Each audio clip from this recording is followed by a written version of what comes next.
ಭಾರತದ ದಾಳಿಗೆ ಪಾಕಿಸ್ತಾನ ಶೇಕ್ ಆಗ್ತಾ ಇದೆ. ಎನ್ಸಿಎ ಜೊತೆಗೆ ಸಭೆಯನ್ನ ಕರೆದಿದ್ದಾರೆ ಪಾಕ್ನ ಪ್ರಧಾನಿ. ನ್ಯೂಕ್ಲಿಯರ್ ಕಮಾಂಡ್ ಅಥಾರಿಟಿ ಜೊತೆಗೆ ಪಾಕ್ನ ಪ್ರಧಾನಿಯ ಮೀಟಿಂಗ್. ಅಣುಬಾಂಬ್ ಬಗ್ಗೆ ನಿರ್ಧಾರ ಮಾಡುವಂತಹ ಕಮಿಟಿಯ ಜೊತೆಗೆ ಪಾಕಿಸ್ತಾನದ ಪ್ರಧಾನಿ ಸಭೆ ನಡೆಸೋದಕ್ಕೆ ಮುಂದಾಗ್ತಾ ಇದ್ದಾನೆ. ಮತ್ತೆ ನರಿಬುದ್ಧಿಯನ್ನ ಈ ಮೂಲಕ ಪಾಕ್ ಪ್ರದರ್ಶನ ಮಾಡ್ತಾ ಇದೆ. ಭಾರತದ ದಾಳಿಗೆ ಹೆದರಿ ಮತ್ತೊಮ್ಮೆ ಗೊಡ್ಡು ಬೆದರಿಕೆ ಒಡ್ಡುವಂತಹ ಕೆಲಸವನ್ನ ಮಾಡ್ತಾ ಇರುವಂಥದ್ದು. ರಾಷ್ಟ್ರೀಯ ಭದ್ರತಾ ಸಲಹೆಗಾರರ ಜೊತೆಗೆ ನ್ಯೂಕ್ಲಿಯರ್ ಕಮಾಂಡರ್ ಅಥಾರಿಟಿಯ ಜೊತೆಗೆ ಪಾಕಿಸ್ತಾನದ ಪ್ರಧಾನಿ ಸಭೆಯನ್ನು ನಡೆಸಲಿಕ್ಕೆ ಮುಂದಾಗ್ತಾ ಇರುವಂತಹದ್ದು ಶಹಬಾಜ್ ಶರೀಫ್. ಇವರ ನಡೆ ಈಗ ಮತ್ತಷ್ಟು ಅನುಮಾನಗಳಿಗೆ ಕಾರಣವಾಗ್ತಾ ಇದೆ. ಒಂದು ಕಡೆ ಭಯೋತ್ಪಾದಕರನ್ನ ಸಾಕ್ತಾ ಇಲ್ಲ, ಭಯೋತ್ಪಾದಕರನ್ನ ಬೆಳೆಸ್ತಾ ಇಲ್ಲ ಅಂತಾರೆ, ಭಯೋತ್ಪಾದಕರ ಅಂತ್ಯಕ್ರಿಯೆಯಲ್ಲಿ ಭಾಗಿಯಾಗ್ತಾರೆ. ಮತ್ತೊಂದು ಕಡೆ ಭಾರತ ನಮ್ಮನ್ನ ಟಾರ್ಗೆಟ್ ಮಾಡ್ತಾ ಇದೆ, ಭಾರತದಿಂದ ರಕ್ಷಿಸಿ ಅಂತೇಳಿ ವಿಶ್ವಸಂಸ್ಥೆ ಅಮೆರಿಕದ ಬಳಿ ಹೋಗ್ತಾರೆ. ಮತ್ತೊಂದು ಕಡೆ ನಿರಂತರವಾಗಿ ಡ್ರೋನ್ ಅಟ್ಯಾಕ್ ಮಾಡ್ತಾರೆ. ಮತ್ತೊಂದು ಕಡೆ ಸಂಸತ್ನಲ್ಲಿ ನಿಂತು ದೇವರೇ ನಮ್ಮನ್ನ ಕಾಪಾಡಬೇಕು ಅಂಥೇಳಿ ರಕ್ಷಣಾ ಸಚಿವರು ಹೇಳಿಕೆ ಕೊಡ್ತಾರೆ. ಮತ್ತೊಂದು ಕಡೆ ನಿರಂತರವಾಗಿ ಮಿಸೈಲ್ಸ್ಗಳ ಮೂಲಕ ಅಟ್ಯಾಕ್ ಮಾಡ್ತಾರೆ. ಈಗ ನೋಡಿದ್ರೆ ಪಾಕಿಸ್ತಾನದ ಪ್ರಧಾನಿ ಶಹಬಾಜ್ ಶರೀಫ್ ಈ ಅಣುಬಾಂಬ್ ಒಂದು ಕಮಿಟಿ ಇದೆ ಪಾಕಿಸ್ತಾನದಲ್ಲಿ, ಆ ಕಮಿಟಿಯ ಜೊತೆಗೆ ಸಭೆಯನ್ನು ನಡೆಸಲಿಕ್ಕೆ ಮುಂದಾಗ್ತಾ ಇರುವಂತಹದ್ದು. ಈ ರೀತಿಯ ಗೊಡ್ಡು ಬೆದರಿಕೆ ಒಡ್ಡುವಂತಹ ಕೆಲಸ ಇದೇ ಮೊದಲಲ್ಲ, ಈ ಹಿಂದಿನಿಂದಲೂ ಕೂಡ ಪಾಕಿಸ್ತಾನ ಮಾಡ್ಕೊಂಡು ಬಂದಿದೆ. ಮತ್ತಷ್ಟು ಡೀಟೇಲ್ಸ್ ಕೊಡ್ತಾರೆ ಪ್ರಕಾಶ್, ನೇರ ಸಂಪರ್ಕದಲ್ಲಿ ಜಾಯ್ನ್ ಆಗಿದ್ದಾರೆ.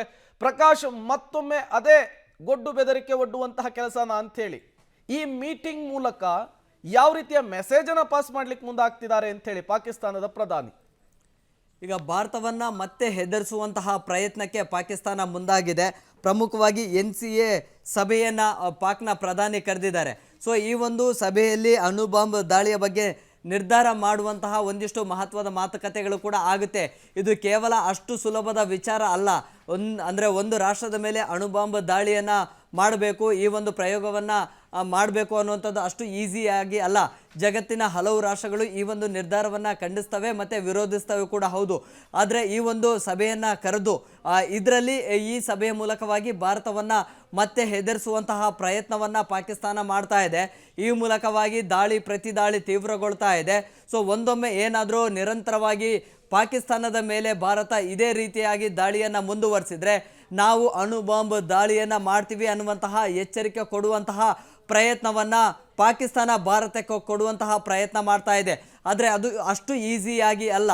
ಕೇವಲ ಅಧಿಕಾರಿಗಳ ಸಭೆಯನ್ನು ಕರೆಯಬಹುದು ಅಥವಾ ಈಗಿನ ಬೆಳವಣಿಗೆಗಳ ಬಗ್ಗೆ ಒಂದಿಷ್ಟು ಮಾಹಿತಿಯನ್ನು ಅಥವಾ ಈ ಬೆಳವಣಿಗೆಗಳ ಬಗ್ಗೆ ಚರ್ಚೆ ಮಾಡಬಹುದು. ಆದರೆ ಪರಮಾಣು ದಾಳಿಯ ಬಗ್ಗೆ ಒಂದಿಷ್ಟು ಚರ್ಚೆಗಳನ್ನು ನಡೆಸೋದ್ರ ಮೂಲಕವಾಗಿ ಅಥವಾ ಅಂತಾರಾಷ್ಟ್ರೀಯ ಮಾಧ್ಯಮಗಳ ಮೂಲಕವಾಗಿ ಭಾರತವನ್ನು ಹೆದರಿಸುವಂಥದ್ದು ಅಥವಾ ಅದನ್ನು ಪಾಕಿಸ್ತಾನ ಸೇನೆ ಮತ್ತೊಂದು ಹೆಜ್ಜೆಗೂ ಕೂಡ ಮುಂದಾಗಿದೆ, ಈ ರೀತಿಯ ಮಹತ್ವದ ನಿರ್ಧಾರವನ್ನು ತೆಗೆದುಕೊಳ್ಳೋದಕ್ಕೂ ಕೂಡ ಪಾಕಿಸ್ತಾನ ಸರ್ಕಾರ ಮುಂದಾಗಿದೆ ಅನ್ನುವಂಥದ್ದನ್ನು ತೋರ್ಪಡಿಕೆಗೆ ಮಾತ್ರ ಈ ಸಭೆ.